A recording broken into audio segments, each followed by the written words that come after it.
मेरी बात सुनो, मैं दाऊ हूँ तुम्हारा। वो जो भी था तो गोवन से ही ना। तुमसे उसकी हत्या हुई है और तुम्हें इसका प्रायश्चित करना ही चाहिए। पर कैसे करूं? मैं तो चलते चलते थक गया। इतने कंकर पत्थर सूख रहे हो या? वैसे तो मैं चलते चलते एक बार मथुरा पहुंच गया था, पर आज ये धूप के कारण पत्थर अभी तक तप रहे हैं। मेरे तो पाँव ही जल गए। सच्ची, यहाँ से निकलूं तो गंगा नहा लूं। गालों से पोपिया भी यही कहती है काना। हाँ, दाऊ मैया भी कहती है तू बड़ा हो जाए तो मैं गंगा नहा लूं, तू शरारत कम करे तो मैं गंगा नहा लूं, अच्छे से भोजन करना आरंभ कर दे तो मैं गंगा नहा लूं। हाँ, माँ भी बात बात पर ऐसा ही कहती है। और जब मैंने इसका कारण पूछा तो उन्होंने बताया कि गंगा में स्नान करने से सारे पाप धुल जाते हैं।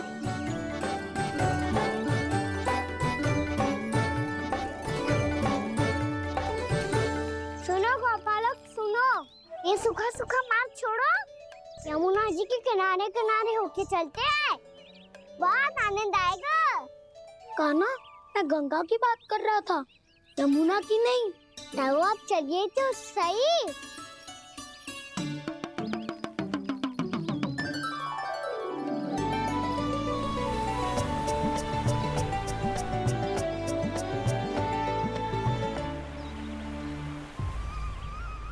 तुम मुस्कुरा क्यों रहे हो? कौन सी योजना बन रही है तुम्हारे मस्तिष्क में? और हम यमुना की ओर क्यों जा रहे हैं? इतनी कोमल और ठंडी है यहाँ की भूमि। कान्हा, बहुत बढ़िया मार्ग चुना है तूने। पिछले मार्ग पे चलते रहते तो घर पहुँचने से पहले ही प्राण निकल जाते हमारे। यही तो यमुना जी का चमत्कार है सखाओ। अब समझा कि तुमने ये वाला मार्ग क्यों चुना था। पर कान्हा, गंगा स्नान की समस्या का समाधान कैसे निकालोगे तुम? उसमें तो यमुना जी भी सहायता नहीं कर पाएंगी। क्या पता कर ही दे।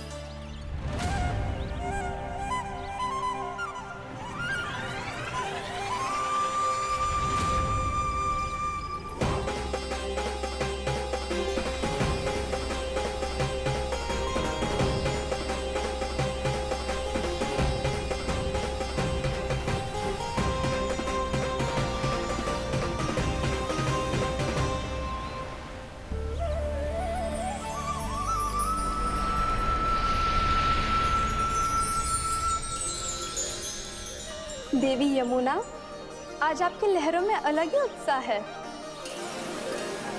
बहुत प्रसन्न लग रही है आज। प्रणाम देवी गंगा। प्रसन्नता की बात तो है ही। वृंदावन में मेरे तट के निकट से होकर आज श्री कृष्ण जा रहे हैं।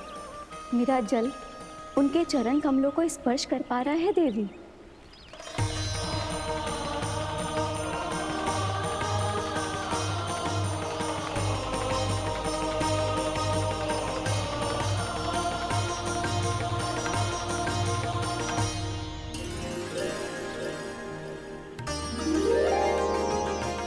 बस यही सोच सोचकर मेरा एक एक फूल हर्षित हो रहा है देवी। आप कितने सौभाग्यशाली है देवी। प्रभु विष्णु के अवतार श्री कृष्ण के चरण कमलों का स्पर्श, उनका वंदन कर सकती है आप, उनकी लीलाएं देख सकती है, नित्य ही उनके दर्शनों का पुण्य प्रताप प्राप्त कर सकती है। किसी तरह आपके जैसा सौभाग्य मुझे मिल पाता तो धन्य हो जाती मैं। तथास्तु।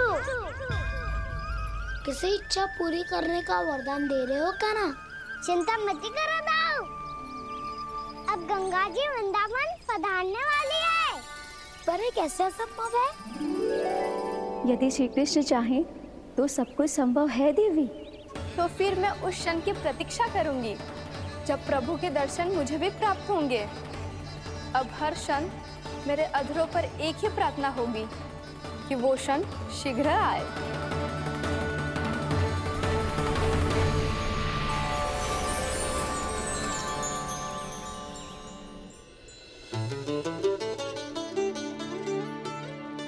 लग तो है इस बार दीपावली की सारी सजावट का दायित्व घर के पुरुषों ने ले रखो है। रुको जी, सुनो, आपने तो कान्हा को वचन दिया था ना कि अब हम पीछे पीछे उसके साथ वन में ना जाएंगे। फिर क्यों ले जा रहे हो मुझे? कहीं कान्हा फिर से क्रोधित होगा तो? और आप अपना वचन तोड़ोगे? किसने कही मैं तुम्हें वन ले जा रहा हूँ? हैं? स्मरण करो यशोदा, मैंने कही थी कि मैं तुम्हें कान्हा के पास ले जा रहा हूँ। ध्यान से देखो, गोदली बेला है, कान्हा बस आ तो ही होगा। अच्छा, तो जे चतुराई दिखाई है आपने? दिखानी ही पड़ती है यशोदा रानी, जब अपने लल्ला और लल्ला की मैया को दिए हुए वचन का मान रखना हो तो चतुराई तो दिखानी पड़ेगी ना। आओ।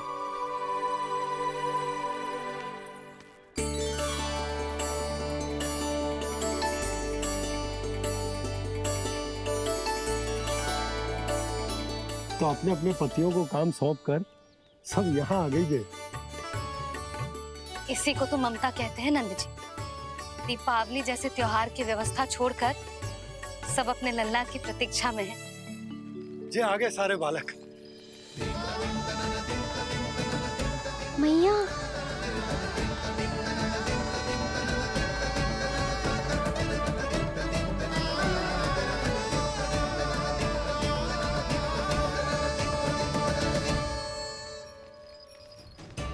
तुम्हारे करने का अर्थ क्या है कान्हा? कि गंगा जी आ चले आएंगी? पर ये तो असंभव है। तुम कोई महादेव शिव तो ना हो तो गंगा जी को वृंदावन में उतार लोगे? पर अलग भी तो नहीं है। मैं और वो, हम दोनों एक ही हैं।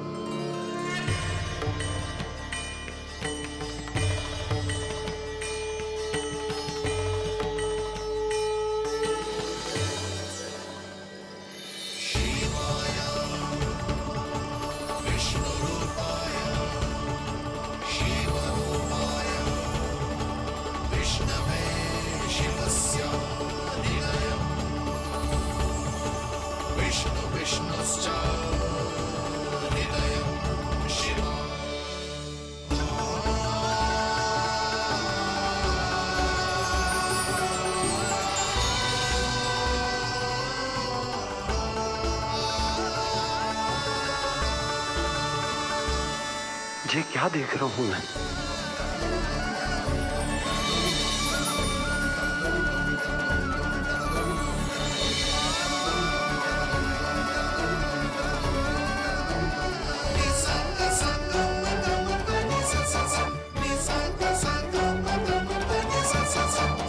देखो तो, श्री नारायण के जैसे सच धज के गया था और कैसे भभूत में लिपट के भोलेनाथ के जैसे बन के लौटो है। हम दोनों एक ही तो है मैया, कोई अंतर ना है मुझ में और शिव जी में। हम दोनों ही जीव प्रेमी हैं, प्राणियों से भी निस्वार्थ भाव से प्रेम करते हैं और पशुओं से भी। अंतर है तो केवल इतना कि मैं गौपालक कहलाता हूँ और वो पशुपति। मैं गौपालक कहलाता हूँ और वो पशुपति।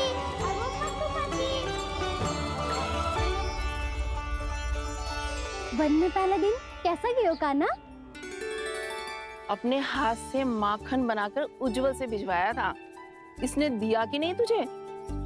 और मैंने शिदामा के हाथ तेरे लिए गुड़ वाला दही भेजा था, तूने खायो कि ना? मैं तो कोई देख ही ना रहा। सच्ची सच्ची बता कान्हा, तेरे दाऊ ने तेरा ध्यान रखा कि ना? कोई हमसे भी तो पूछ लो, वे तो कोई ध्यान ही ना दे रहे है।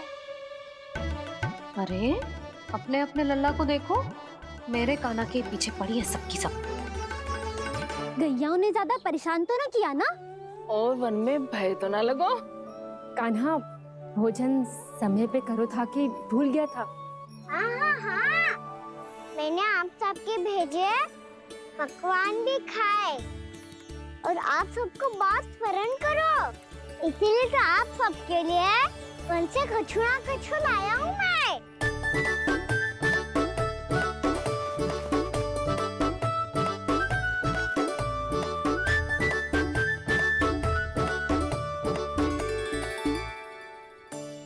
कब से इसके लिए व्याकुल थी मैं, यहीं खड़ी थी, पर इसके पास तो इतना भी समय ना है अपनी मैया की ओर आंख उठा के भी देख ले।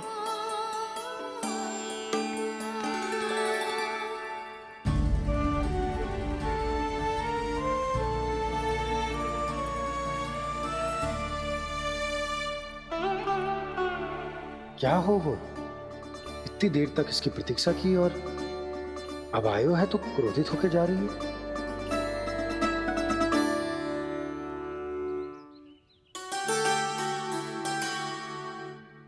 केवल गोपियों का ध्यान है, मैया का कुछ ध्यान ही ना है। बस मैं ही मूर्ख हूं, पूरा दिन इसको स्मरण करती रही, भूखी प्यासी इसकी चिंता करती रही, और जे गोपियों के लिए फूल लायो है और अपनी मैया के लिए कछु न।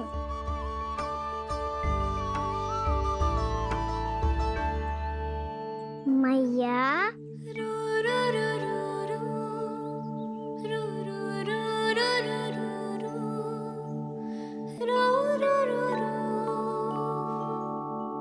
अरे वाह, मेरे स्वागत से तो पूरा वृंदावन सजा दिया आपने। अधिक प्रसन्न होने की आवश्यकता ना है। वृंदावन तेरे लौटने की प्रसन्नता में ना, राम जी के अयोध्या लौटने की प्रसन्नता में सज रहे हैं। दीपावली है कल।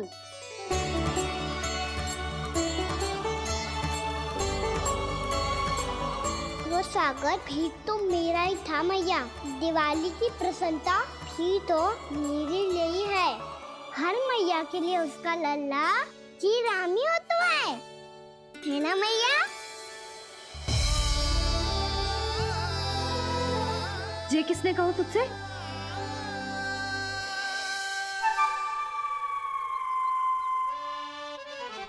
नाना, मैंने कछु ना बोला इसे।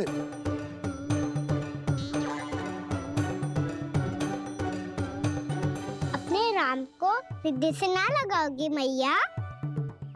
तुझे अच्छे से पहचानती हूँ मैं, हृदय से ना लगनो है।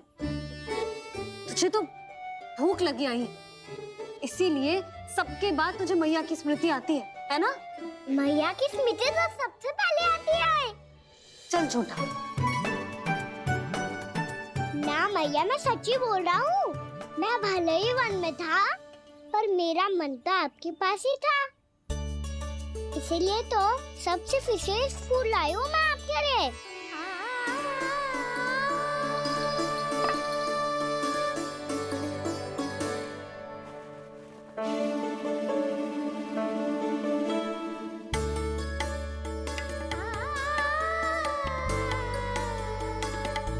ये मेरे लिए लाया है तू?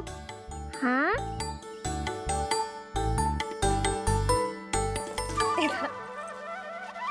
यशोमती मैया के नंद लाला, यशोमती मैया के नंद लाला, यशोमती मैया के नंद लाला, नंद लाला। अरे अरे मैया, मेरी धुन तो आप पे लग जाएगी। लग जाने दे। तुझे पता है तुझे हृदय से लगाने के लिए कितना तड़पी हूँ मैं? मैं भी तो तड़प रहा था मैया, इसीलिए तो आपके लिए कमल का फूल आया हूँ। भूख लगी आई होगी ना तुझे? चल मुंह हाथ धुला देती हूँ। आजा, चल आजा।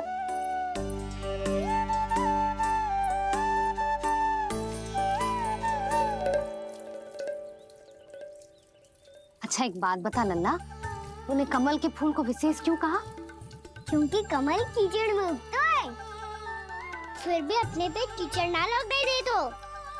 अपनी मर्यादा को भंग ना आने दे दो।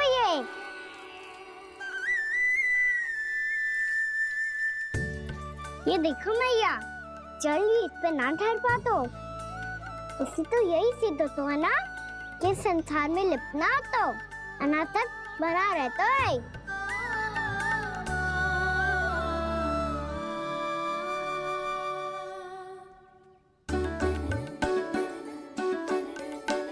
मर्यादा अनासक, कहाँ से आयो इतना सारा ज्ञान एक ही दिन में? और ये कमल का फूल मुझे देकर क्या जताना चाहते है? इसके जैसे मैं भी अनासक्त बन जाऊं? बोले में हानि ना है मैया, कौन जाने भविष्य में आवश्यकता पड़ जाए।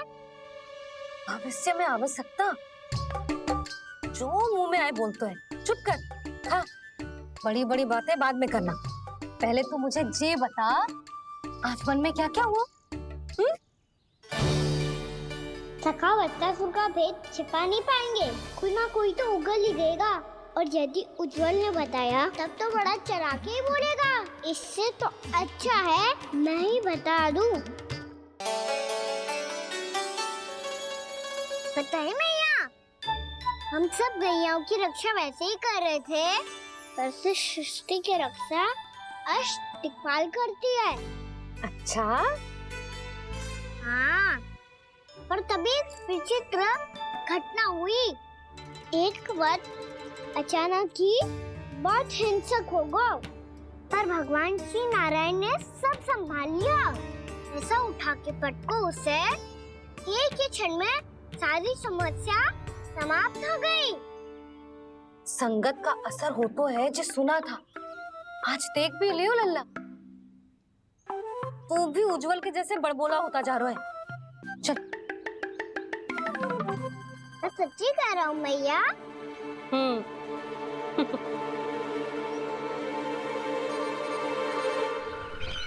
हम सभी गुप्तचरों ने अपनी आंखों से देखा है महाराज, एक ही बार में वत्सासुर के प्राण चले गए। ये वत्सासुर का अंत नहीं,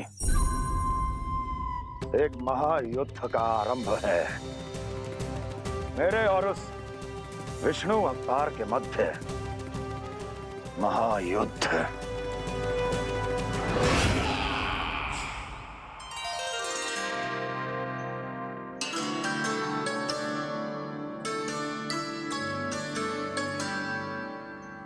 फिर जैसे ही उस वक्त को हिंसा करते देखो, नारायण ने ठान लियो किसी गोपालक को कोई हानि न पहुंचाने दूंगा। फिर उन्होंने उसे चुनौती दी। अब बस कर लल्ला, जब से आयो है ना तब से कई बार सुना चुका है। मैं रंगोली समाप्त कर लूं, फिर लक्ष्मी जी की पगचिन बनाने में मेरी सहायता करियो।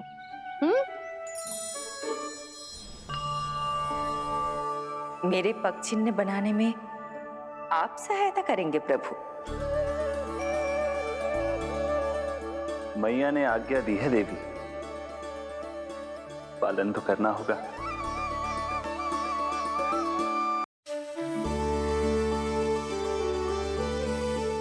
अभी पक्षी क्यों बना रहे हो मैया? लक्ष्मी जी तो अभी आई ना है। दीपावली के दिन वो आए, इसीलिए तो उनके स्वागत के लिए जो पगचिन बनाया जाता है लल्ला। पर दिवाली के दिन तो राम जी आए थे, तो फिर हम लक्ष्मी जी के पगचिन क्यों बनाते हैं मैया? तो राम जी के साथ वनवास से कौन लौटा था? लक्ष्मण जी और सीता जी। और सीता जी कौन है? कोई तो लक्ष्मी जी है लल्ला। जब राम जी अयोध्या लौटे तो वे अपने साथ श्री अर्थात सुख, समृद्धि और संपन्नता लेकर आए। जे पगचिन लक्ष्मी जी के रूप में उसी का प्रतीक है कान्हा। समझ आई?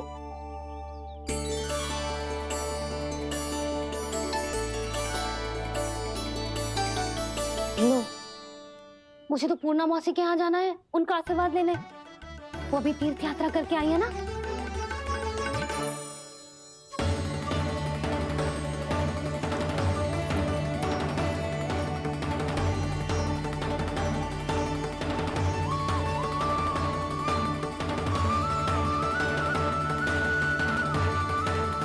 ओम नमो नारायण, ओम नमो नारायण। सबको बुला तो लियो है मैंने, पर मैं प्रवचन में का सुनाऊंगी, कछु समझ ही ना आ रहा है। दीपावली तो कल है दादी, पर आप आज ही क्यों सजा रहे हो? क्योंकि मेरे राम तो आज ही आएंगे मेरे आश्रम में।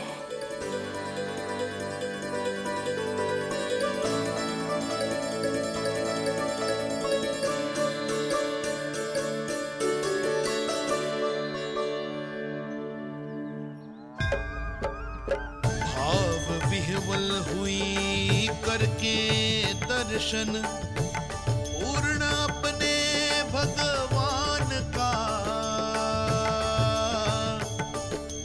स्तब्ध खड़ी रह गई देखती, तेज कृष्णा और श्री राम